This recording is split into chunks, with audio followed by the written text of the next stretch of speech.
Baik, Bapak Ibu Guru, Assalamualaikum warahmatullahi wabarakatuh. Kembali lagi dengan saya di channel saya.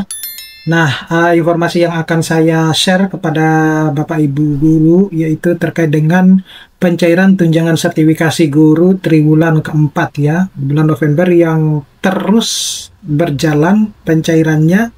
Ya, meskipun saya tahu bahwa Bapak Ibu Guru mungkin akan merasa kecewa, terutama bagi guru-guru yang tunjangan triwulan ketiganya itu belum diterima ya, tapi kan itu bagi Bapak Ibu Guru kan, guru-guru yang lain sudah selesai menerima tunjangan triwulan ketiga. Jadi kalaupun Bapak Ibu Guru berkomentar bahwa yang triwulan ketiga saja belum selesai, nah itu bagi Bapak Ibu Guru, karena guru-guru yang lain itu sudah menerimanya. Tapi sebelum kita membahas ini lebih dalam, saya menginformasikan kepada teman-teman guru bahwa bagi Bapak Ibu Guru yang ingin mendownload e-book ya, contohnya ini, tentu masih banyak lagi. Bapak Ibu Guru bisa mendownloadnya melalui link yang sudah saya sediakan pada deskripsi dari video ini.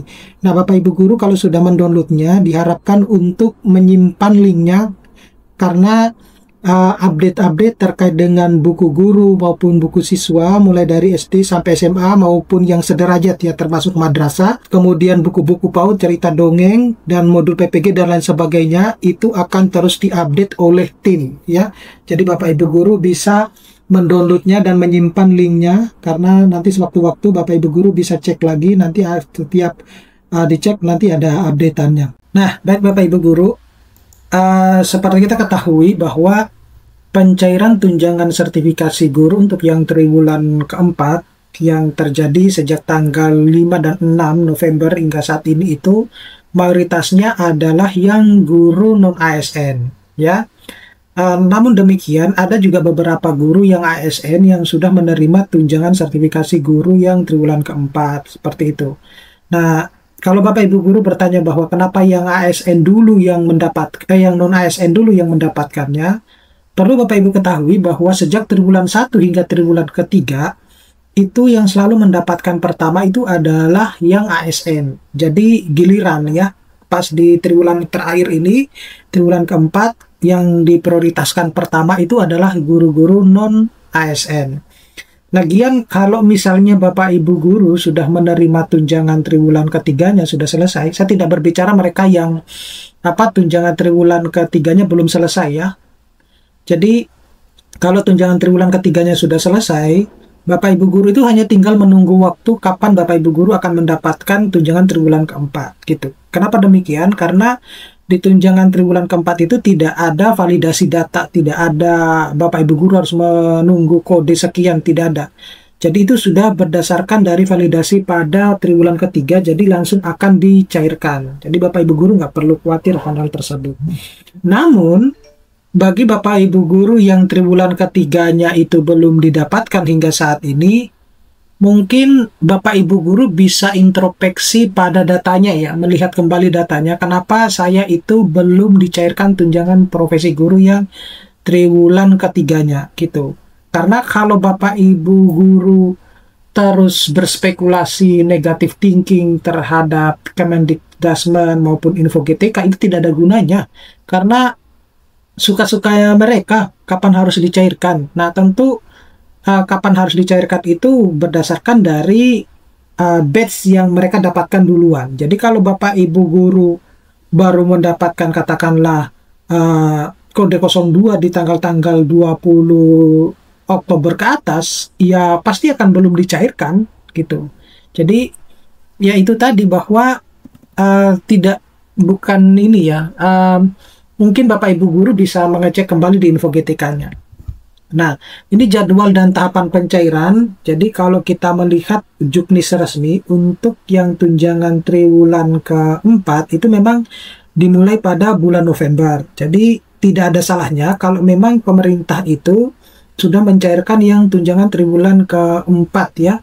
Justru Bapak Ibu Guru harus bersyukur ya, daripada dicairkan pada akhir November, maka tentu yang lainnya yang belum mendapatkan tunjangan triwulan ketiganya akan jauh lebih lama mendapatkan tunjangan triwulan keempatnya gitu ya, bisa-bisa di bulan Januari gitu ya. Nah, jadi kalau misalnya sudah dicairkan sejak awal di bulan November, justru kalau saya sih justru patut bersyukur ya.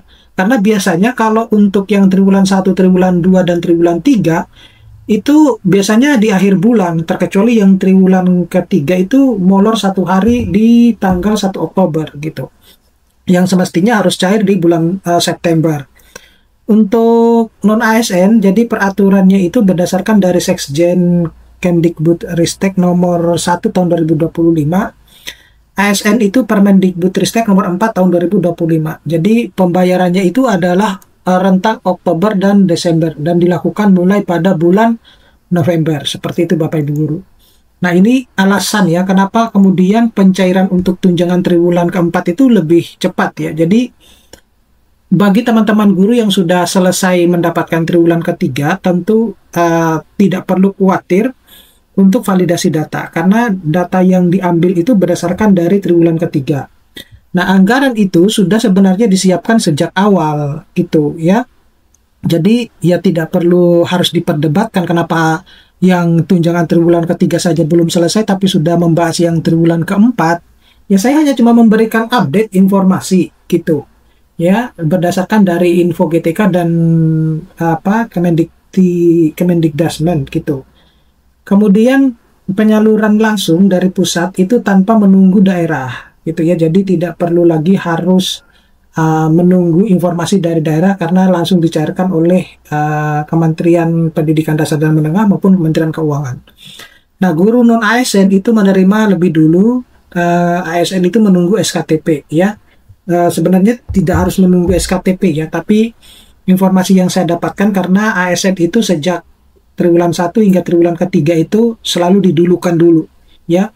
Jadi 1 minggu selesai ASN ya, meskipun belum semuanya, itu baru di minggu kedua baru yang non ASN. Nah, sekarang dibalik seperti itu. Berikutnya itu adalah rincian nominal pencairan. Jadi rincian ini itu tergantung dari pangkat dan golongan dan juga status dari guru tersebut ya, baik itu ASN maupun non ASN. Nah, tentu kalau yang ASN itu jauh lebih besar ya dibandingkan yang non ASN. Jadi kalau yang ASN itu impasingnya itu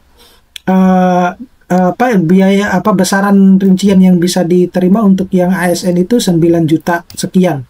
Bahkan ada yang 9,2, ada yang 9,3.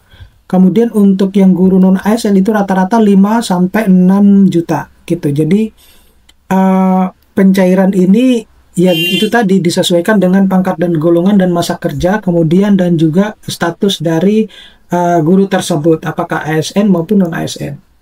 Nah, dasar hukumnya ini sudah jelas bahwa untuk non ASN itu peraturan Sekjen Persesjen ya nomor 1 tahun 2025, sedangkan yang ASN itu Permendikbudristek nomor 4 tahun 2025, dan pencairan triwulan keempat itu memang dimulai pada bulan November sesuai dengan juknis yang ada ya. Selanjutnya itu adalah kesimpulan akhir bahwa tanggal pencairan itu sebenarnya dimulai sejak tanggal 5 dan 6 November dan pernah saya share bukti-bukti dari pencairan tersebut. Kategori impasing dan non ASN itu sudah cair pada tahap 1. ASN itu masih menunggu realisasi dari Kementerian Keuangan. Nah, prosesnya itu jauh lebih cepat karena validasi GTK itu sudah tuntas dan mengambil data dari proses validasi pada triwulan ketiga. Kemudian pencairan itu sesuai dengan juknis resmi juga bukan merupakan kebetulan. Oke, saya kira cukup sekian Bapak Ibu Guru, mudah-mudahan ini bisa bermanfaat. Nanti kita akan ketemu pada video-video selanjutnya. Saya Iri, Assalamualaikum warahmatullahi wabarakatuh.